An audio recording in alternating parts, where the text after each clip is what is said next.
नमस्कार दोस्तों, मैं देशबंधु चौधरी अलवर के सबसे तेजी से उभरते संस्थान कलाम इंस्टीट्यूट के यूट्यूब चैनल पर आपका स्वागत करता हूं।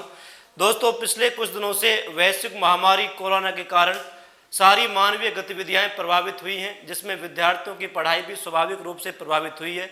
छात्र हितों को ध्यान में रखते हुए कलाम परिवार ने डिजिटल प्लेटफॉर्म के माध्यम से सभी विद्यार्थियों को ऑनलाइन कक्षाएं उपलब्ध कराने का निर्णय लिया है, जिसमें हमारे सभी अध्यापक आपको राजस्थान एवं भारत की विभिन्न प्रतियोगी परीक्षाओं की घर बैठे तैयारी करवाएंगे, जिसमें आपको प्रत्येक सब्जेक्ट के वीडियोज आपके मोबाइल पर, स्मार्टफोन पर, लैपटॉप पर उपलब्ध करवाए जाएंगे। अधिक से अधिक अपडेट प्राप्त करने के लिए आप हमारे यूट्यूब चैनल कलाम इंस्टीट्यूट अलवर को लाइक, सब्सक्राइब एवं शेयर करें तथा नए अपडेट प्राप्त करने के लिए बेल आइकन दबाना ना भूलें।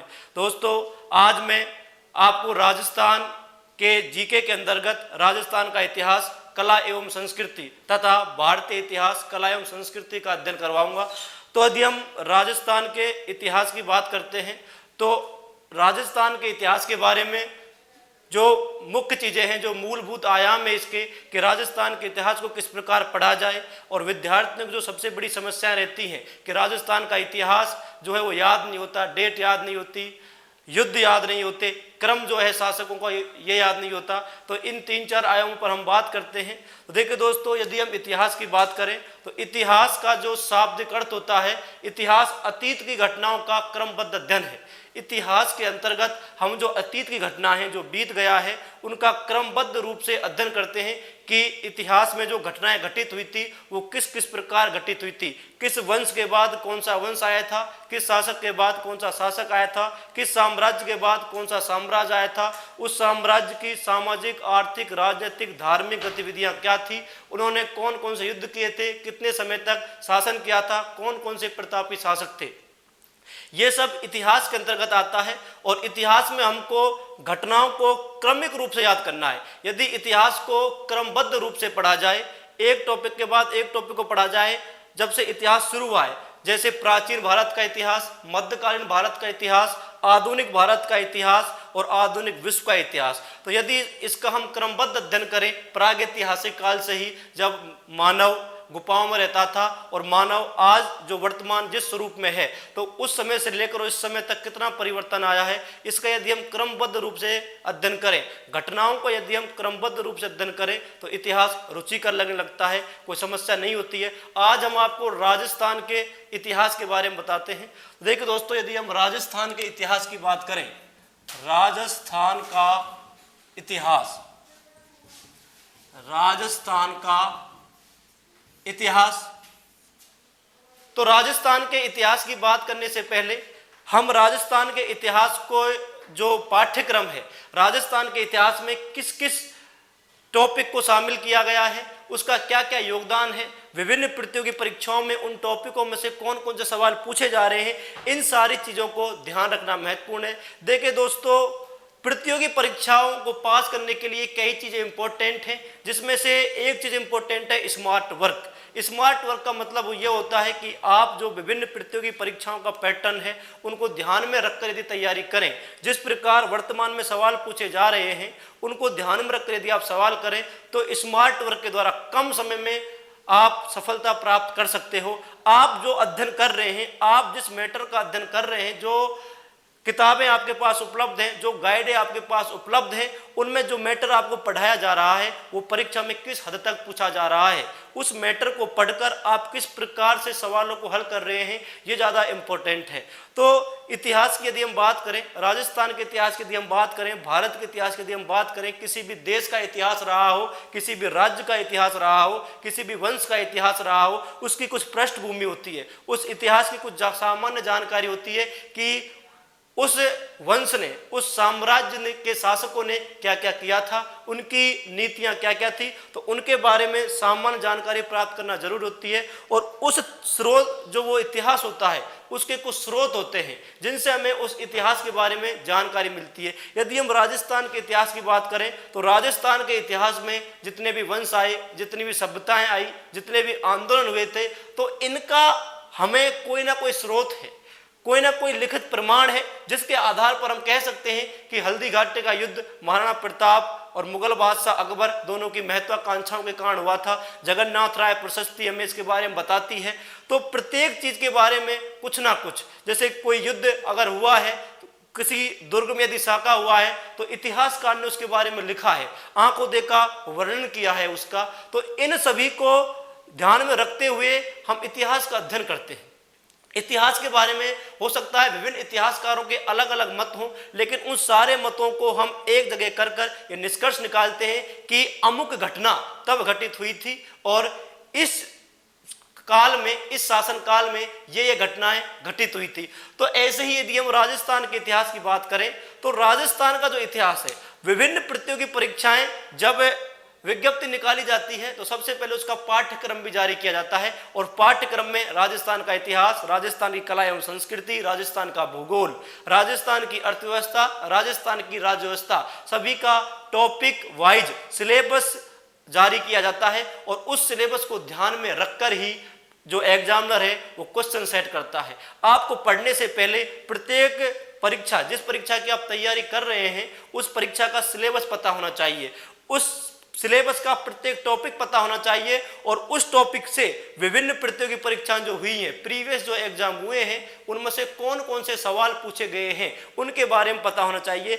इन 3-4 चीजों को लेकर यदि आप चलोगे तो सफलता बहुत ही आसान होती है। पढ़ने का तरीका हमें बदलना होगा, हमें स्मार्ट स्टडी करनी होगी कि कम समय में हम अधिक से अधिक चीजों को कैसे याद रख सकते हैं। और ये तब संभव हो पाता है जब हम किसी भी चीज का क्रमबद्ध रूप से अध्ययन करें। तो इतिहास में जो आपकी समस्याएं होती हैं, याद नहीं होता, इतने शासक हैं, किस शासक ने क्या किया है, इस शासक के शासनकाल में कौन कौन सी घटनाएं घटित हुई उनका पता नहीं चलता, युद्ध याद नहीं होते, डेट भूल जाते हैं, तो ये समस्या जो आती है वो तरीके से नहीं पढ़ने के कारण आती है। आपको इतिहास रुचिकर लगने लगेगा तो मेरे साथ आज से आप इतिहास की शुरुआत कीजिए। मैं पूरा उम्मीद और मुझे आशा है कि आप इतिहास को रुचिकर अंदाज में पढ़ोगे। तो राजस्थान के इतिहास के यदि हम पाठ्यक्रम की बात करें तो सबसे पहला जो इसमें टॉपिक दिया गया है वो है राजस्थान के इतिहास को जानने के प्रमुख स्रोत। राजस्थान के इतिहास को जानने के प्रमुख स्रोत। राजस्थान के इतिहास को जानने के प्रमुख स्रोत, ये पहला टॉपिक है। हो सकता है दोस्तों कि कुछ प्रतियोगी परीक्षाओं का सिलेबस है उसमें 1-2 टॉपिक अलग हो सकता है ये टॉपिक 1-2 परीक्षाओं में नहीं आता हो, लेकिन हम जिस तरह से आपको तैयारी करवा रहे हैं इसके द्वारा आप राजस्थान के किसी भी परीक्षा की तैयारी कर सकते हैं, किसी भी एग्जाम में बैठ सकते हैं, आपको कोई समस्या नहीं आएगी। तो जो पहला टॉपिक है वो है राजस्थान के इतिहास को जानने के प्रमुख स्रोत। इसका मतलब है कि राजस्थान के इतिहास के बारे में हमें जानकारी मिलती कहां से। हर चीज का कोई ना कोई सोर्स होता है, उसका उद्गम होता है कि राजस्थान के इतिहास का उद्भव एवं विकास हुआ, कब हुआ, कैसे हुआ, इसको हम कैसे मान सकते हैं कि हल्दी घाटी का युद्ध हुआ था या नहीं हुआ था, हम कैसे मान लें कि कालीबंगा सभ्यता में जुते हुए खेतों के साक्ष्य मिले हैं। तो इन सब का अध्ययन किया गया था, हमें प्रूफ दिया गया, हमें स्रोत दिए गए। तो जो पहला पॉइंट है वो है राजस्थान के इतिहास को जानने के प्रमुख स्रोत। और राजस्थान के इतिहास को जानने के जो स्रोत हैं उनमें आता है सबसे पहले अभिलेख। अभिलेखों के बाद आते हैं सिक्के के बाद आते हैं साहित्य के बाद ताम्रलेख, गुहालेख, स्तंभलेख, प्रशस्ति। इनके माध्यम से हमें राजस्थान के इतिहास के बारे में जानकारी मिलती है। तो मतलब अगर इतिहास में कोई भी घटना घटित हुई है तो उनका साक्ष्य हमें देते हैं। जैसे अगर आपसे पूछा जाए कि महाराणा कुंभा की विजयों का वर्णन या महाराणा कुंभा ने सारंगपुर विजय की थी या नहीं की थी, उनका पता हमें लगता कहां से है, तो हम पढ़ते हैं कीर्ति स्तंभ प्रशस्ति, कुंभलगढ़ प्रशस्ति, जिसमें महाराणा कुंभा और मेवाड़ के गुहिल वंश के बारे में जानकारी मिलती है। राजस्थान का जो सबसे प्राचीनतम अभिलेख है कौन सा है, जैसे बडली का शिलालेख है, तो इसमें हमें जानकारी मिलती है कि जब इसका अध्ययन किया गया था कार्बन रेडियो पद्धति के द्वारा जब इसका उम्र का पता लगाया गया था तो पता चला था कि राजस्थान का सबसे प्राचीनतम अभिलेख है। यदि पूछ लिया जाए कि राजस्थान में मौर्य वंश के शासकों ने शासन किया था या नहीं किया था, तो हमें राजस्थान में विराटनगर या बैराट में भब्रू अभिलेख मिला है जो मौर्य शासक अशोक के बारे में जानकारी देता है। ऐसे ही बयाना भरतपुर के हुल्लड़पुरा गांव में गुप्त शासकों के सिक्के मिले हैं, जिससे हमें पता चलता है कि राजस्थान में गुप्त वंश के शासक आए थे, या तो यहाँ युद्ध करने आए थे या हमारे व्यापारिक रिश्ते थे उनसे, या हम उनसे मुद्राओं का आदान प्रदान करते थे। कुषाण वंश के शासक यहाँ आए थे या नहीं आए थे। इंडो ग्रीक शासक, हिंदी यवन शासक, मिनांडर ने यहाँ सिक्के जारी किए थे या नहीं किए थे। इन सब का पता चलता है। यदि किसी इंडो ग्रीक शासक का सिक्का राजस्थान में मिल रहा है तो उससे ये पता चलता है कि ये जो शासक थे, इंडो ग्रीक शासक थे, वो किसी ना किसी कारण से राजस्थान में आए होंगे। इनके कोई ना कोई व्यापारिक संबंध होंगे या हम इनसे मुद्राओं का आदान प्रदान करते होंगे। तो ये जो स्रोत हैं ये हमें बताते हैं कि राजस्थान का जो इतिहास है जिसको हम पढ़ रहे हैं उसको हम किस आधार पर पढ़ रहे हैं। हम इन आधारों पर पढ़ रहे हैं। ये अभिलेख, सिक्के, साहित्य, ताम्रलेख, गुवालेख, स्तंभलेख, प्रशस्ति, ये हमें बताती हैं राजस्थान के इतिहास के बारे में। यहाँ से विभिन्न प्रतियोगी परीक्षाओं में सवाल पूछे गए हैं। जैसे आरएस में पिछली बार पूछा गया था कि राजस्थान में भागवत या वैष्णव धर्म की जानकारी देने वाला जो अभिलेख है वो कौन सा है, वो गौसुंडी अभिलेख है। जैसे पटवारी में पूछा गया था चीरवा शिलालेख के बारे में निम्न कथनों पर विचार कीजिए। तो यहाँ से सवाल पूछे जाते हैं। जैसे ये पूछा गया था कि प्राचीन भारत का टाटा नगर किसे कहा जाता है, तो रेड या टॉक को कहा जाता है, क्योंकि यहाँ से सबसे अधिक सिक्के और स्वर्ण मुद्राएं या ताम्रलेख प्राप्त हुए हैं, इसलिए इसको प्राचीन भारत का टाटा नगर कहते हैं। सबसे अधिक संचित निधि यहाँ से प्राप्त हुई है। गुप्तकालीन स्वर्ण सिक्के बयाना के हुल्लड़पुरा से मिले हैं। तो इनके द्वारा हमें राजस्थान के इतिहास के बारे में जानकारी मिलती है। इनको हम प्रत्येक टॉपिक को विस्तार से, अभिलेख, सिक्के, साहित्य, इनको हम विस्तार से आपको पढ़ाएंगे। आज हम आपको राजस्थान के इतिहास की समझ विकसित कर रहे हैं कि राजस्थान के इतिहास को पढ़ने से पहले इसका ढांचा आपके दिमाग में होना चाहिए कि आखिर राजस्थान के इतिहास में पढ़ना क्या है। आधा सा काम आप यहीं से कर सकते हो। सिलेबस का यदि सिनॉप्सिस आपने तैयार कर लिया, सिलेबस का यदि विश्लेषण आपने कर लिया, तो चीजें पढ़ने में बहुत आसानी होती है। वहां से कैसे सवाल पूछे जा रहे हैं, कौन कौन सी चीज पूछी जा रही है, इसका अध्ययन करना वर्तमान समय में बहुत अधिक जरूरी है। सफलता आपको जब तक नहीं मिलेगी जब तक आप किसी और दूसरे से हटकर काम नहीं करोगे। 5000 वैकेंसी आती है, 5 लाख बच्चे जब बैठते हैं तो सिलेक्शन 5000 का होना है, पढ़कर सारे ही जाते हैं वो, लेकिन उन 5000 की रणनीति कुछ ना कुछ अलग ही होती है। तो रणनीति बनाकर पढ़ना होगा। तो उसके बाद जो दूसरा पॉइंट है राजस्थान के इतिहास का, वह है राजस्थान की प्रमुख प्रागैतिहासिक सभ्यताएं। राजस्थान की प्रमुख प्रागैतिहासिक सभ्यताएं। राजस्थान की प्रमुख प्रागैतिहासिक सभ्यताएं। प्रागैतिहासिक ये काल आए थे। हमारा इतिहास 3 कालों में बटा हुआ था, प्रागैतिहासिक काल, आद्य ऐतिहासिक काल और ऐतिहासिक काल। ठीक है, हमें एक में लिपि मिली थी लेकिन पढ़ा नहीं गया था, एक फिर लिपि भी मिली थी, उसको पढ़ा भी गया था, और जिसका आज हम स्रोतों के रूप में अध्ययन कर रहे हैं। तो प्रागैतिहासिक काल में जिन जिन सभ्यताओं का राजस्थान में विकास हुआ था, जैसा कि हम यदि भारत की बात करें तो भारत सभ्यता एवं संस्कृति में सबसे प्राचीन माना जाता है। और भारत की सभ्यता एवं संस्कृति के बारे में कहा जाता है कि यूनान, मिस्र, रोमा सारे मिट गए जहां से, कुछ बात है कि हस्ती मिटती नहीं हमारी। तो राजस्थान की सभ्यता, राजस्थान की परंपरा, विरासत, ये आज भी है, उसी रूप में है और ये निरंतर चलती रहेगी। तो दूसरा जो टॉपिक है वो है राजस्थान की प्रमुख प्रागैतिहासिक सभ्यताएं। इसमें सभ्यताएं हम पढ़ेंगे कालीबंगा सभ्यता। तो कालीबंगा सभ्यता के बारे में पढ़ेंगे कि कालीबंगा सभ्यता से किस किस के साक्ष्य प्राप्त हुए थे, किसने कालीबंगा सभ्यता की खोज की थी, किसने सबसे पहले उत्खनन किया था, कौन कौन से यहाँ से साक्ष्य प्राप्त हुए हैं। जैसे पूछ लेगा कि जुते हुए खेत के साक्ष्य कहाँ प्राप्त हुए हैं, तो कालीबंगा से प्राप्त हुए हैं। तो ये पढ़ेंगे हम कालीबंगा सभ्यता। कालीबंगा सभ्यता के बाद जैसे आएगी आहड़ सभ्यता। आहड़ सभ्यता, गणेश्वर सभ्यता, सुनारी सभ्यता, बालाथल सभ्यता, इसरदा सभ्यता, बरोड़ सभ्यता, इन सारी सभ्यताओं का हम विस्तार से अध्ययन करेंगे कि कौन कौन सी सभ्यता में क्या क्या साक्ष्य प्राप्त हुए हैं, यहाँ से कौन कौन सी महत्वपूर्ण जानकारी हमें प्राप्त हुई है। जैसे अभी पटवारी में सवाल पूछा गया था कि अनाज रखने के मृदभांड जिन्हें गोरे व कोठे भी कहा जाता था किस सभ्यता से प्राप्त हुए हैं, आहड़ सभ्यता से प्राप्त हुए हैं। कई बार पूछा जाता है कि निम्न में से ताम्रयुगीन सभ्यताओं की जननी किसे कहा जाता है। गणेश्वर सभ्यता कांतली नदी के किनारे नीमका थाना तहसील में विकसित हुई थी। या फिर आपसे वो सूची बनाकर सवाल देगा जो वर्तमान में पैटर्न चल रहा है, इधर देगा सूची फर्स्ट और इधर देगा वो सूची सेकंड। इधर 4 सभ्यताओं के नाम देगा और इधर देगा स्थान, और आपसे पूछेगा सूची फर्स्ट को सूची सेकंड से सम्मिलित कीजिए। ऐसे सवालों में दोस्तों आपको प्रत्येक सभ्यता के बारे में ये पता होना चाहिए। हम क्या करते हैं कि जैसे कुछ महत्वपूर्ण सभ्यता है, कालीबंगा, आहड़, गणेश्वर, इनको पूरे विस्तार से पढ़ते हैं। लेकिन कई सभ्यताएं ऐसी हैं जिनको किताब में सिर्फ एक लाइन में कोने में दिया होता है, उनको हम इग्नोर कर देते हैं। लेकिन वर्तमान में हो ये रहा है कि एग्जामिनर अब उन चीजों को निकाल कर ला रहा है जिनको हमने पढ़ा नहीं है। वो आपसे पूछ लेगा ईसवाल सभ्यता कहाँ मिली थी, उदयपुर में मिली थी। बरौर सभ्यता कहाँ मिली थी, श्री गंगानगर में मिली थी। उसके बाद पूछ लेगा लाछूरा सभ्यता कहाँ मिली थी, भीलवाड़ा में मिली थी। जो छोटी छोटी सभ्यताएं हैं इनको आपको पता होना चाहिए। सभ्यताओं को फिर हम बांटेंगे कि ताम्रयुगीन सभ्यताएं कौन सी थी, लोह युगीन सभ्यताएं कौन सी थी, कांस्य युगीन सभ्यताएं कौन सी थी। वो आपसे पूछ लेगा कि निम्न में से कांस्य युगीन सभ्यता स्थल को छांटिए, निम्न में से लोह युगीन सभ्यता स्थल को छांटिए। तो प्रत्येक को आपको वर्गीकरण बताएंगे कि ये सभ्यताएं लोह युगीन थी, ये सभ्यताएं कांस्य युगीन थी, ये सभ्यताएं ताम्रयुगीन थी। तो दूसरा जो टॉपिक है वो है राजस्थान की प्रमुख प्रागैतिहासिक सभ्यताएं।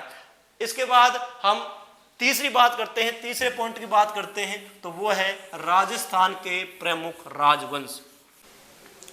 तो राजस्थान के इतिहास के पाठ्यक्रम में हम तीसरे पॉइंट की बात करते हैं, राजस्थान के प्रमुख राजवंश। तो राजस्थान का जो इतिहास है विशुद्ध रूप से इन्हीं राजवंशों के इर्द गिर्द घूमता है। आपको पता होना चाहिए कि राजस्थान में कौन कौन से राजवंश हुए थे, उन राजवंशों के कौन कौन से शासक हुए थे, क्या उनकी उपलब्धियां रही थी, इस समय की सामाजिक, आर्थिक, राजनीतिक, धार्मिक परिस्थितियां क्या क्या थी। तो यदि हम राजस्थान के प्रमुख राजवंशों के बारे में बात करें तो 648 ईस्वी में कन्नौज के शासक हर्षवर्धन की जब मृत्यु हो गई थी तो कन्नौज पर अधिकार करने के लिए त्रिदलीय संघर्ष शुरू हो गया था। यह समय था 7वीं शताब्दी का, और इसी 7वीं शताब्दी से लेकर और 12वीं शताब्दी के मध्य राजस्थान में राजपूतों का जन्म हुआ था। इस कारण 7वीं शताब्दी से और 12वीं शताब्दी के मध्य के समय को राजपूत युग के नाम से जाना जाता है। तो 7वीं शताब्दी से लेकर जो 12वीं शताब्दी के मध्य का जो समय था इसको कहा जाता है राजपूत युग। अब देखिए दोस्तों, इस समय राजस्थान के विभिन्न हिस्सों में राजपूतों ने शासन किया था, इस कारण राजस्थान का नाम राजपूताना भी आता है। रजवाड़ों ने शासन किया था। तो राजपूतों की उत्पत्ति के बारे में, राजपूत कहां से आए थे, इनके बारे में विभिन्न इतिहासकारों ने, विभिन्न विद्वानों ने अपने अलग अलग मत प्रतिपादित किए हैं। तो राजपूतों की उत्पत्ति के बारे में कोई कहता है कि राजपूत सूर्यवंशी एवं चंद्रवंशी थे, कोई कहता है विशुद्ध रूप से भारतीय थे, कोई कहता है कि राजपूतों का जो जन्म हुआ है वो शक, कुषाण, हूण आदि जातियां जब भारत में आई थी तो वहां के पुरुषों और यहाँ की महिलाओं के मध्य मिश्रण से इनकी उत्पत्ति हुई है। तो राजपूतों की उत्पत्ति के बारे में जो सर्व प्रचलित सिद्धांत है वो माना जाता है कि अग्निकुंड या अग्निकुल का सिद्धांत। और अग्निकुंड या अग्निकुल का सिद्धांत ये कहता है कि एक बार जब गुरु वशिष्ठ आबू पर्वत पर यज्ञ कर रहे थे तो कुछ राक्षस प्रवृत्ति के लोग उनके यज्ञ में व्यवधान डाल रहे थे। इस कारण गुरु वशिष्ठ ने उस यज्ञ से 4 योद्धाओं को जन्म दिया था, जिसका क्रम है गुर्जर, प्रतिहार, परमार, चालुक्य और चौहान। ये क्रम आपको याद रखना पड़ेगा कि गुरु वशिष्ठ द्वारा जो आबू पर्वत पर यज्ञ किया जा रहा था उसमें जो योद्धा उत्पन्न हुए थे उनमें सबसे पहले थे गुर्जर प्रतिहार, गुर्जर प्रतिहारों के बाद थे परमार, परमारों के बाद थे चालुक्य और चालुक्यों के बाद आए थे चौहान। तो राजस्थान के राजवंश यहाँ से शुरू होते हैं। 4 योद्धाओं को जन्म दिया था गुरु वशिष्ठ ने, जिसमें सबसे पहले थे गुर्जर प्रतिहार, इनके बाद थे परमार, इनके बाद चालुक्य, और जो सबसे शक्तिशाली थे राजस्थान के अधिकांश क्षेत्र पर जिन्होंने शासन किया था वो थे चौहान। और राजस्थान में चौहान विभिन्न हिस्सों में शासन किया था, अलग अलग शाखाओं से शासन किया था। तो राजस्थान का जो राजवंश शुरू होता है वो शुरू होगा गुर्जर प्रतिहार, गुर्जर प्रतिहारों के बाद परमार, परमार के बाद चालुक्य आएंगे और चालुक्य के बाद चौहान। इनके बारे में हमें पता होना चाहिए कि किस वंश के कौन कौन से शासक थे, उनके शासनकाल का अवधि क्या है, उनके शासनकाल का सही क्रम क्या है, उन्होंने अपने शासनकाल में कौन कौन से महत्वपूर्ण कार्य किए थे। यही पूछा जाता है आपसे कि किसी भी शासक का यदि शासनकाल चला है तो उसने अपने शासनकाल में क्या क्या कार्य किए हैं, उन कार्यों को पूछा जाएगा और आपसे पूछा जाएगा कि ये काम किस शासक ने किया था। या यदि किसी शासक को उपाधि मिली है तो उस उपाधि को पूछा जाएगा कि यह उपाधि से परम भट्टारक महाराज अधिराज परमेश्वर किस गुर्जर प्रतिहार शासक को कहा जाता है, किस गुर्जर प्रतिहार शासक ने अपनी राजधानी को परिवर्तित किया था। ऐसे ही हम पढ़ेंगे परमार, कि परमारों का जो क्षेत्र था वो कहाँ था, इन्होंने कहाँ शासन किया। इसके बाद चालुक्य और इसके बाद चौहान। देखिए चौहान जो थे ये राजस्थान के अधिकांश हिस्सों में इन्होंने शासन किया था, इनकी विभिन्न शाखाएं थी। तो जो सबसे इंपॉर्टेंट वंश था इनमें वो था चौहान वंश। यदि हम चौहान वंश की बात करें तो चौहानों ने विभिन्न शाखाओं के माध्यम से राजस्थान के विभिन्न हिस्सों में शासन किया था। तो चौहान वंश में हम पढ़ेंगे सबसे पहले सांभर, या इन्हें कहते हैं शाकांभरी, या इन्हें कहते हैं सपाद लक्ष, सपाद लक्ष के चौहान। ये सांभर झील के आसपास का क्षेत्र था। तो सांभर, शाकांबर या सपाद लक्ष के चौहान, इनमें कौन कौन से शासक हुए थे। सांभर के आसपास का क्षेत्र था, इसमें हम पढ़ेंगे अजयराज, अर्णोराज, पृथ्वीराज चौहान। इन्होंने क्या क्या किया था, इनके शासनकाल की कौन कौन सी महत्वपूर्ण घटनाएं थी। उसके बाद हम पढ़ेंगे जालोर, जालोर के चौहान, जालोर के चौहान।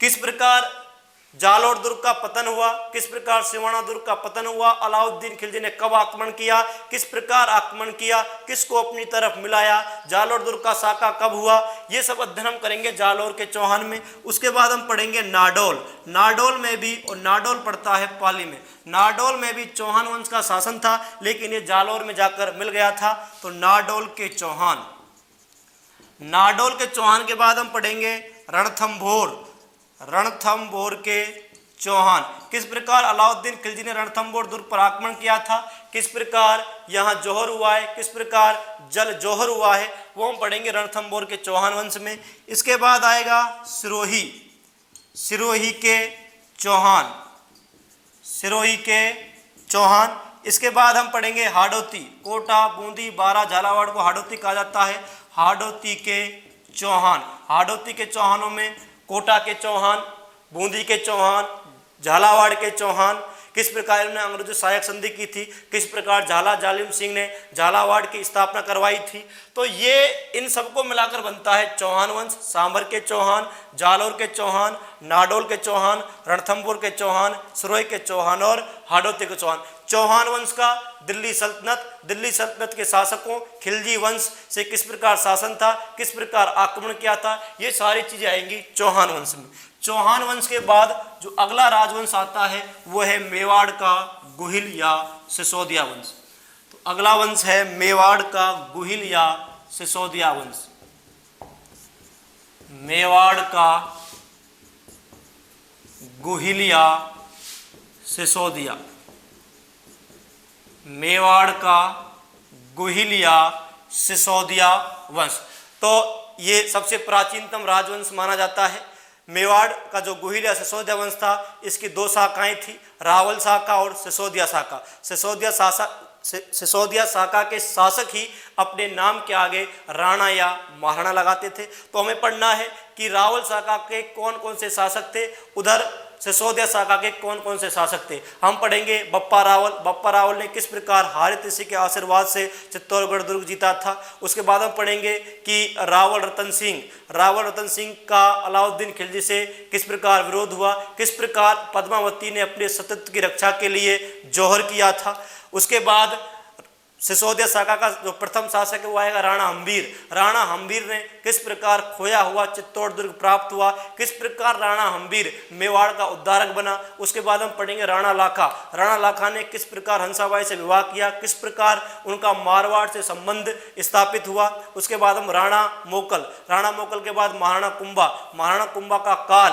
क्यों मेवाड़ का स्वर्णकाल कहा जाता है। महाराणा कुंभा के शासनकाल में स्थापत्य कला, चित्रकला, संगीत कला आदि क्षेत्र में किस प्रकार विकास हुआ, महाराणा कुंभा के कौन कौन से अभियान थे। उसके बाद हम पढ़ेंगे राणा सांगा। राणा सांगा ने किस प्रकार मुगल शासक से युद्ध किया था, किस प्रकार उनको हिंदूपात कहा गया है, राणा सांगा का अंतिम समय कैसे बीता। उसके बाद हम पढ़ेंगे महाराणा प्रताप। महाराणा प्रताप का मुगल बादशाह अकबर से जो संबंध था कि उन्होंने कभी उनकी अधीनता स्वीकार नहीं की थी, किस प्रकार संघर्ष किया था। उसके बाद अमर सिंह प्रथम। अमर सिंह प्रथम ने किस प्रकार मुगल मेवाड़ संधि की थी, जगत सिंह द्वितीय। तो ये सारे शासक हम पढ़ेंगे मेवाड़ में। किस शासक के शासनकाल में किस किस क्षेत्र में विकास हुआ था। जो वर्तमान प्रतियोगी परीक्षाओं का पैटर्न है उसमें आजकल इसी प्रकार के सवाल पूछे जा रहे हैं। आपसे पूछेगा कि मुगल मेवाड़ संधि मेवाड़ के किस शासक के शासनकाल में हुई थी, आवल बावल की संधि किस शासक के शासनकाल में हुई थी। यदि किसी भी शासक के शासनकाल में कोई महत्वपूर्ण कार्य हो रहा है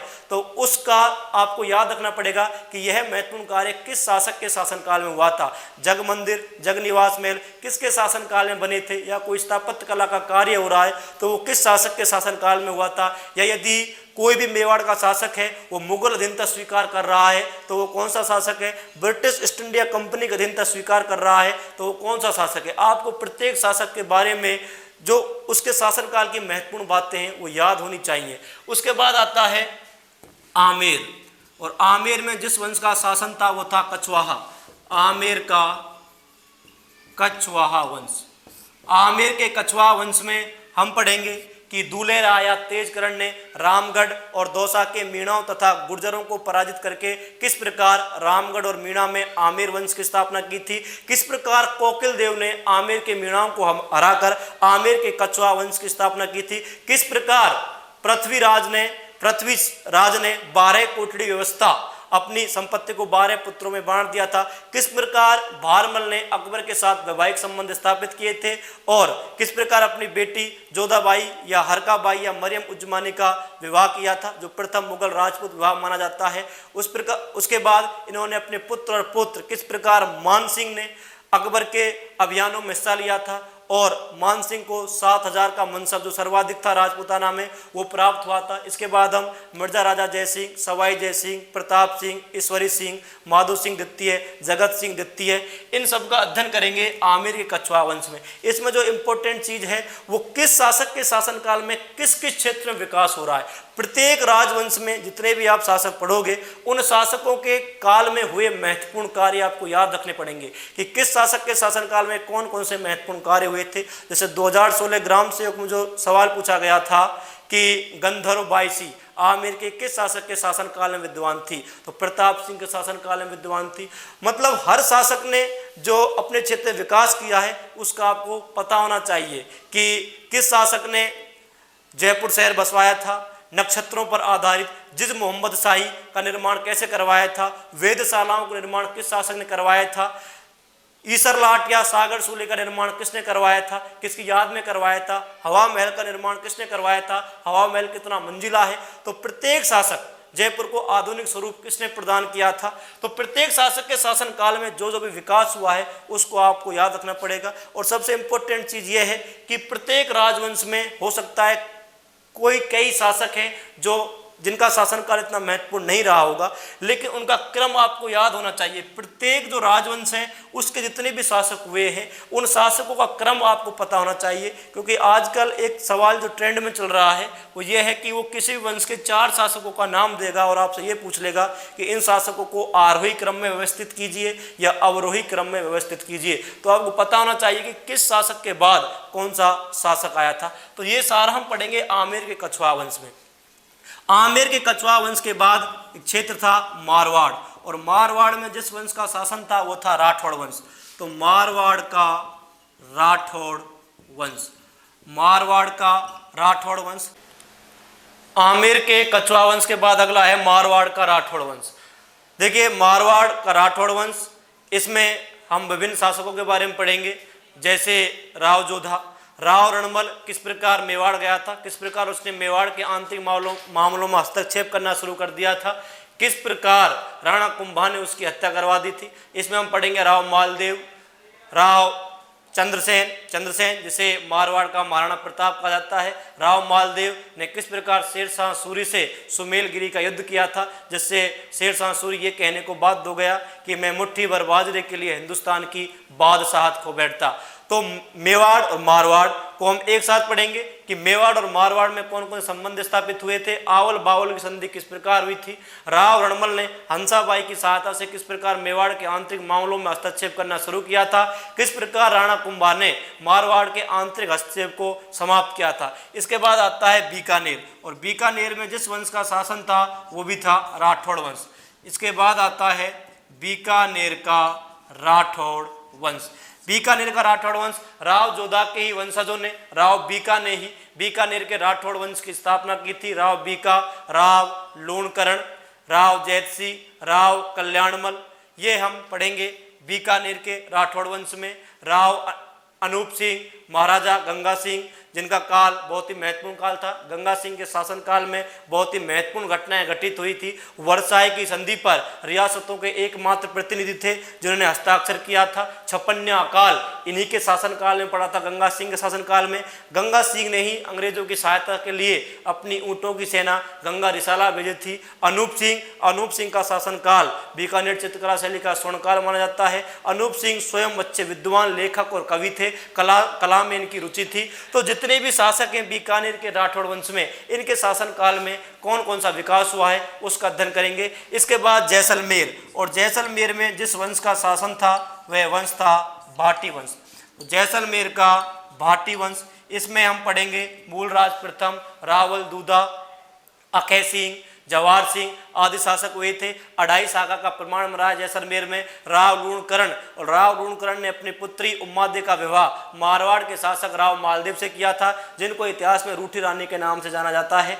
तो यह है जैसलमेर का भाटी वंश। जैसलमेर के भाटी वंश के बाद आता है भरतपुर, और भरतपुर में जिस वंश का शासन था वो था जाट वंश। तो इसके बाद हम पढ़ेंगे भरतपुर का जाट वंश, और भरतपुर के जाट वंश में हम पढ़ेंगे चूड़ामन, बदन सिंह जाट, जवाहर सिंह, सूरजमल, रणजीत सिंह आदि शासकों के बारे में। तो दोस्तों इनको मिलाकर चौहान वंश, मेवाड़ का गोहिल वंश, आमेर का कछवाहा वंश, मारवाड़ का राठौड़ वंश, बीकानेर का राठौड़ वंश, जैसलमेर का भाटी वंश और भरतपुर का जाट वंश, इनको मिलाकर मुख्य रूप से राजस्थान के प्रमुख राजवंशों का टॉपिक बनता है। राजस्थान के प्रमुख राजवंशों के जितने भी टॉपिक हैं मैंने आपको बता दिया। हर टॉपिक के कोई ना कोई पॉइंट ऐसे होते हैं जो उस टॉपिक की जान होते हैं, वो टॉपिक उस पर निर्भर करता है। तो उन महत्वपूर्ण एस्पेक्टों को हमें ध्यान में रखना होगा कि इस राजवंश में महत्वपूर्ण चीज क्या है, कौन से शासक के शासनकाल के इर्द गिर्द घूम रहा है राजवंश, इस समय की आर्थिक, सामाजिक, राजनीतिक, सांस्कृतिक उपलब्धियां क्या थी, किस शासक के शासनकाल में किस क्षेत्र में महत्वपूर्ण विकास हुआ है, इन सबसे सवाल बनेंगे राजवंशों में। इसके बाद जब राजपूताना में राजपूत शासन कर रहे थे तो इस समय हुआ यह था कि संपूर्ण भारत में राजस्थान सहित विदेशी शक्तियों ने आक्रमण करना शुरू कर दिया था। और इसी क्रम में आपको पता होगा कि तराइन के द्वितीय युद्ध के बाद भारत में तुर्की साम्राज्य की स्थापना हो गई थी और 1206 ईस्वी में दिल्ली सल्तनत की स्थापना हो गई थी। 1206 से 1526 तक दिल्ली सल्तनत चली थी और दिल्ली सल्तनत के बाद मुगल बादशाह बाबर ने मुगल वंश की नींव डाल दी थी। तो मुगल वंश चला था और मुगल वंश के बाद जब मुगल वंश का पतन होता है औरंगजेब के बाद, तो उस समय आपको पता होगा यूरोपीय कंपनियों का आगमन शुरू होता है। यूरोपीय कंपनियां जो भारत में व्यापार करने के उद्देश्य से आई थी, एक वक्त ऐसा आया जो हमारी भाग्य विधाता बन गई। तो इस समय हम पढ़ेंगे कि जिस समय राजस्थान में राजपूत शासक शासन कर रहे थे उस समय यहाँ का जो घटनाक्रम था वो क्या था। एक तरफ तो था दिल्ली सल्तनत और दिल्ली सल्तनत के विभिन्न वंशों ने शासन किया था और जिन्होंने लंबे समय तक शासन किया था वो थे मुगल। और जब मुगलों का पतन हुआ था तो इनके बाद आई थी ब्रिटिश ईस्ट इंडिया कंपनी। यूरोपीय कंपनियों का आगमन हुआ था जिसमें अंग्रेजों ने विजय प्राप्त की थी और हमारे भाग्य विधाता बन गए थे ये। तो हम राजपूतों का दिल्ली सल्तनत के वंश से संबंध पढ़ेंगे, तुगलक वंश से, खिलजी वंश से, सैयद वंश से, लोधी वंश से, गुलाम वंश से। उसके बाद हम पढ़ेंगे राजपूत मुगल संबंध। और आपके सिलेबस में बाकायदा ये पॉइंट दिया गया है, राजपूत मुगल संबंध। देखिए दोस्तों, राजपूत मुगलों के बिना अधूरे हैं और मुगल राजपूतों के बिना अधूरे हैं। आप राजपूतों को पढ़ लेंगे, लेकिन यदि मुगल आपको पता नहीं है तो समझ में नहीं आएगा। यदि आपने मुगल पढ़ लिए और राजपूत नहीं पढ़े, समझ में नहीं आएगा। ये दोनों एक साथ चलेंगे। और यहाँ से अधिकतर अब सवाल पूछे जा रहे हैं, जहां जो टॉपिक, दो टॉपिक आकर मिलते हैं, जहां दो टॉपिक लिंक होते हैं, वहां से सवाल बनने की संभावना ज्यादा होती है। तो मुगल राजपूत संबंध आपको पढ़ना होगा कि किस राजपूत शासक के समय कौन सा मुगल बादशाह था, किस राजपूत शासक ने सबसे पहले मुगलों के अधीनता स्वीकार की थी, कब किस शासक ने किस समय वैवाहिक संबंध स्थापित किए थे। प्रत्येक राजवंश का कोई ना कोई शासक ऐसा मिलेगा जिसने मुगलों की अधीनता स्वीकार की थी, अकबर के नागौर दरबार में उपस्थित हुए थे। उसके बाद मुगलों के पतन के बाद आ जाती है ब्रिटिश ईस्ट इंडिया कंपनी। तो हमें ब्रिटिश ईस्ट इंडिया कंपनी एवं राजस्थान की रियासतों के मध्य संबंध पढ़ना होगा। ब्रिटिश ईस्ट इंडिया कंपनी एवं राजस्थान की रियासतों के मध्य संबंध, राजस्थान की रियासतों के मध्य संबंध कि राजस्थान की किस रियासत ने किस समय ब्रिटिश ईस्ट इंडिया कंपनी की अधीनता स्वीकार की थी, किस रियासत ने कब सहायक संधि स्वीकार की थी। तो इसके बाद दो पॉइंट आते हैं, मुगल राजपूत संबंध और ब्रिटिश ईस्ट इंडिया कंपनी से रियासतों का संबंध। इसके बाद देखिए दोस्तों, जब मुगलों का पतन हो गया था और ब्रिटिश ईस्ट इंडिया कंपनी जब एक व्यापारिक कंपनी से हमारी राजनीति में हस्तक्षेप करने लग गई, भारत को उपनिवेश बना लिया, तो सीधी सी बात है अंग्रेजों ने प्लासी एवं बक्सर के युद्ध के बाद ब्रिटिश आधिपत्य स्थापित हो गया था भारत में, जिसका सीधा सीधा प्रभाव पड़ेगा राजस्थान में। और जब 1765 से 1772 ईस्वी के मध्य अंग्रेजों ने द्वैत शासन द्वारा भारतीय संसाधनों का दोहन किया था और इसे धन की निकासी के रूप में दादा भाई नौरोजी ने परिभाषित किया था, सीधी सी बात है कि इसका प्रभाव राजस्थान पर ही पड़ेगा। किसी भी यदि आप कोई भी अत्याचार कर रहे हो तो उसकी एक सीमा होती है, एक चरम सीमा होती है, अति होती है हर चीज की। तो जब अंग्रेजों ने भारत के संसाधनों को पूरी तरह निचोड़ दिया था, हमारे यहाँ पर गरीब, भुखमरी, अकाल जैसी समस्याएं पैदा हो गई थी, तो यहीं से ही कुछ समाज सुधारक पैदा हुए थे और उन्होंने आम जन को अंग्रेजों के अत्याचारों के खिलाफ एकत्रित किया, उन लोगों को अपने अधिकारों के बारे में जागरूक किया। तो यहीं से ही राजस्थान में आंदोलनों की शुरुआत हो जाएगी। तो आंदोलन में सबसे पहले जो राजस्थान में आंदोलन शुरू होगा वो होगा 1857 की क्रांति। राजस्थान में 1857 की क्रांति। यदि हम राजस्थान में 1857 की क्रांति की बात करें तो इसमें हमको पढ़ना होगा कि राजस्थान में 1857 क्रांति सबसे पहले नसीराबाद छावनी में प्रारंभ हुई थी। इस समय कितनी छावनियां थी? 1857 की क्रांति के समय किस शासक ने अंग्रेजों का साथ दिया था? उस समय पॉलिटिकल एजेंट कौन था? एजेंट टू गवर्नर जनरल कौन था? ये सब चीज पढ़ेंगे हम 1857 की क्रांति में कि राजस्थान की किस छावनी का नेता कौन था, कहां कहां विद्रोह हुआ था। तो 1857 क्रांति के समय आपको पता होगा राजस्थान में 6 छावनियां थी। तो यहीं से एक सवाल पूछ लेगा कि निम्न में से कौन सी एक छावनी नहीं थी। तो इनको हम पढ़ेंगे 1857 की क्रांति को विस्तार से कि इसके क्या क्या कारण थे, तात्कालिक कारण क्या था, चर्बी वाले कारतूस तात्कालिक कारण था, कहां कहां के सैनिकों ने हिस्सा लिया था, तो वो हम पढ़ेंगे राजस्थान में 1857 की क्रांति में। इसके बाद देखिए आंदोलन शुरू होगा, किसान एवं जनजातीय आंदोलन। किसान एवं जनजातीय आंदोलन, किसान एवं जनजातीय आंदोलन। देखिए दोस्तों, किसानों का आंदोलन करने का कारण यह था कि अंग्रेज जब आए थे तो अंग्रेजों ने हमारी पूरी भूराजस्व व्यवस्था को परिवर्तित कर दिया था। हम खाद्यान्न फसलें बोते थे, अंग्रेजों ने हमसे नगदी या व्यापारिक फसलें बुवाना शुरू कर दिया, जिससे हमारे देश में खाद्यान्न संकट उत्पन्न हो गया। किसान यदि किसी वर्ष अकाल आ गया, बरसात नहीं हुई, लेकिन अंग्रेजों का लगान तय था, उनका कर तय था, वो हमें देना ही पड़ेगा। इससे त्रस्त होकर राजस्थान में भी किसान आंदोलन होंगे और किसान आंदोलन में हम पढ़ेंगे बिजौलिया किसान आंदोलन, बेंगू किसान आंदोलन, बूंदी का बरड़ किसान आंदोलन, नीमू चाणा किसान आंदोलन अलवर, मारवाड़ किसान आंदोलन, शेखावाटी किसान आंदोलन आदि किसान आंदोलनों का हम अध्ययन करेंगे। 57वीं क्रांति के बाद देखिए शुरू होंगे किसान एवं जनजातीय आंदोलन। देखिए दोस्तों, किसानों ने आंदोलन क्यों किए थे? इनका मुख्य कारण ये था कि जब ब्रिटिश ईस्ट इंडिया कंपनी ने प्लासी एवं बक्सर के युद्ध के बाद भारत में जब ब्रिटिश आधिपत्य की स्थापना हो गई थी तो 1765 से और 1772 ईस्वी के मध्य द्वैध शासन द्वारा हमारे संसाधनों का दोहन किया, जिससे भारत में गरीबी, भुखमरी आदि की समस्याएं उत्पन्न हो गई थी। इस कारण हमारे ही समाज से कुछ समाज सुधारक पैदा हुए थे और उन्होंने हमारी इस जो दुर्दशा थी इसका मुख्य कारण अंग्रेजों को बताया और यहाँ के लोगों को जागरूक किया। अब किसान आंदोलन इसलिए करेंगे क्योंकि अंग्रेज जो थे वो किसानों की जमीन को हड़पने लग गए। यदि किसी वर्ष अकाल पड़ गया तो भी ये उतना ही कर लेते थे, तो किसान लगान चुकाने में असमर्थ रहते थे। इस कारण अंग्रेज इन पर अत्याचार करते थे। इसलिए राजस्थान में विभिन्न आंदोलन होते हैं, जैसे बिजौलिया किसान आंदोलन, बेंगू किसान आंदोलन, बूंदी का बरड़ किसान आंदोलन, नीमूचाणा किसान आंदोलन, मारवाड़ किसान आंदोलन और शेखावाटी किसान आंदोलन। इन आंदोलनों के बारे में जो महत्वपूर्ण तत्व हैं, जो महत्वपूर्ण व्यक्तित्व हैं जिन्होंने बढ़ चढ़कर हिस्सा लिया, उसके बारे में आपसे पूछा जाएगा। जैसे एक बार पूछा गया था कि विजय सिंह पथिक ने बिजौलिया किसान आंदोलन के किस चरण में हिस्सा लिया था। जैसे ही पूछा जाएगा कि बिंदुलाल भट्टाचार्य आयोग का संबंध किस आंदोलन से है, नीमड़ा कांड, डाबड़ा कांड, चंद्रावल घटना आदि का संबंध किस आंदोलन से है, और तो जितनी भी चीज है, नीमूचाणा का आंदोलन ने किस प्रकार सांप्रदायिक रूप धारण किया था। तो इन आंदोलनों के बारे में जो भी महत्वपूर्ण तथ्य हैं वो आपको याद रखने होंगे, क्योंकि वर्तमान प्रतियोगी परीक्षाओं में एक ट्रेंड चल रहा है। आपसे वो बहुत ही एडवांस लेवल के सवाल पूछेगा, किसी भी घटना का नाम देगा और उस घटना के बारे में पूछेगा कि इस घटना का संबंध किस आंदोलन से है। तो आपको प्रत्येक आंदोलन के बारे में सारी घटनाएं क्रिस्टलीय रूप से क्लियर होनी चाहिए। प्रत्येक आंदोलन के बारे में सारी घटनाओं को आपको पता होना चाहिए। उसके बाद देखिए जनजाति जो लोग हैं ये आंदोलन शुरू कर देंगे।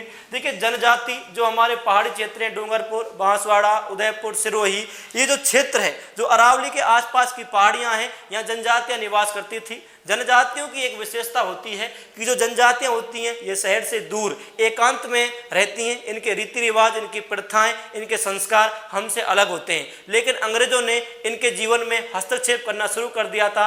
पहाड़ों को काट कर सड़कें बनाई गई, रेल की पटरियां बिछाई गई, वृक्षों को काट दिया गया था। इस कारण जनजातीय लोगों ने आंदोलन शुरू कर दिया था और यहीं से ही कुछ समाज सुधारक पैदा हुए थे जिन्होंने जनजातियों को इनके अधिकारों के बारे में बताया। जनजातियों में जो प्रथाएं थी, जो कुरीतियां थी, जैसे शराब, मदिरापान, मांस का प्रयोग, इनके जो विचार थे वो बहुत ही जो इनके विचार थे वो विचार जो थे इनके वो प्रगतिशील नहीं थे। इस कारण कुछ समाज सुधारक पैदा हुए थे और उन समाज सुधारकों ने इन लोगों को अपने अधिकारों के प्रति जागरूक किया। तो जनजातीय आंदोलन में हम पढ़ेंगे जैसे गोविंदगिरी के नेतृत्व में हुआ था भगत आंदोलन। तो गोविंदगिरी के नेतृत्व में भगत आंदोलन। उसके बाद हम पढ़ेंगे भौमट भील आंदोलन, एकी आंदोलन मोतीलाल तेजावत के नेतृत्व में हुआ था।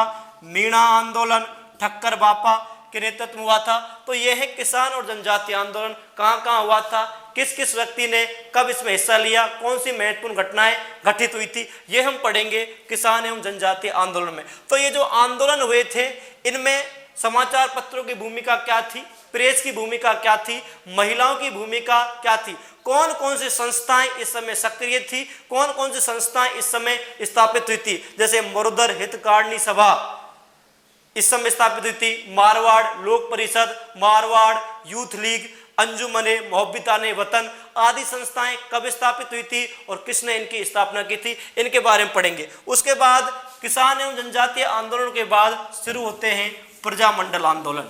यदि हम प्रजामंडलों की बात करें, जिस प्रकार वर्तमान में जो राजस्थान है वो जिलों में विभाजित है, इसी प्रकार पहले राजस्थान में हुआ करते थे प्रजामंडल आंदोलनों की यदि हम बात करें तो आपको पता होगा कि जब अंग्रेजों ने भारत को अपना उपनिवेश बनाया था तो ये दो भागों में बटा था। एक तरफ था ब्रिटिश भारत और एक तरफ थे प्रजामंडल, यानी कहा गया रियासत। ब्रिटिश भारत पर तो अंग्रेजों ने प्रत्यक्ष रूप से अधिकार किया था, लेकिन रियासतों पर प्रत्यक्ष रूप से अधिकार नहीं किया।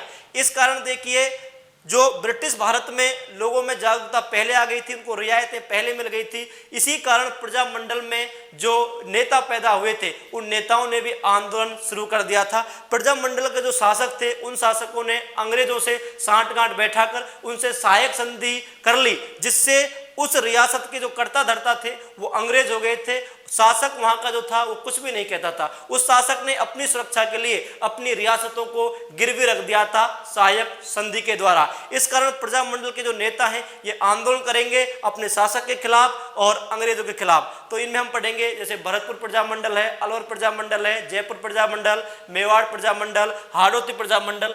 वर्तमान प्रतियोगी परीक्षाओं में प्रजामंडलों से जो सवाल पूछा जा रहा है इसमें आपको याद रखना होगा एक तो कि किस प्रजामंडल की स्थापना कब हुई थी।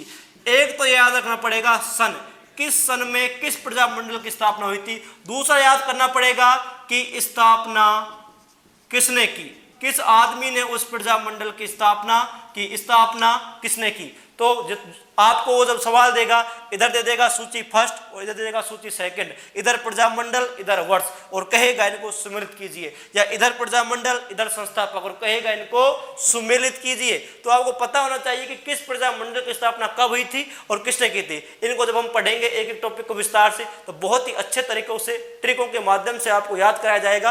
तीसरी बात जो प्रजामंडल में जो सवाल आएगा वो ये आएगा, यदि कृषि प्रजामंडल में कोई महत्वपूर्ण घटना घटित हुई है तो उसके बारे में आपको पता होना चाहिए। जैसे कृष्णा दिवस किस प्रजामंडल मनाया गया, बीरबल दिवस किस प्रजामंडल मनाया गया, जेंटलमैन एग्रीमेंट का संबंध किस प्रजामंडल से है। ये सारी चीजें हम पढ़ेंगे प्रजामंडल आंदोलनों में। और प्रजामंडल आंदोलन के बाद हमारा जो राजस्थान है ये 1 नवंबर 1956 को वर्तमान स्वरूप में आ गया था। तो इसके बाद हम पढ़ेंगे राजस्थान का एकीकरण, राजस्थान का एकीकरण। तो राजस्थान के एकीकरण की यदि हम बात करें तो राजस्थान का एकीकरण 7 चरणों में हुआ है। इसमें हमको प्रत्येक चरण की दिनांक, उस चरण का नाम कि कौन सा वृहद राजस्थान था, कौन सा चरण संयुक्त राजस्थान था, कौन सा संयुक्त वृहद राजस्थान था, इनके बारे में आपको पता होना चाहिए कि कौन सा चरण कब बना था, किसने उसका उद्घाटन किया, कौन प्रधानमंत्री था, या कोई महत्वपूर्ण विशेषता थी तो वो क्या थी। जैसे पिछली बार पटवारी में पूछा गया था कि मत्स्य संघ का जब विलय हुआ था तो इसकी वार्षिक आय क्या थी। मैं बार बार ये कह रहा हूँ सवाल अब एडवांस तरीके से पूछे जा रहे हैं। हम आपको जो अध्ययन कराएंगे वो इसी हिसाब से अध्ययन कराएंगे कि हम जो आपको मैटर दें उन मैटर से आपका कोई भी सवाल परीक्षा में ना छूटे। तो ये हमको राजस्थान के एकीकरण के बारे में याद रखना पड़ेगा।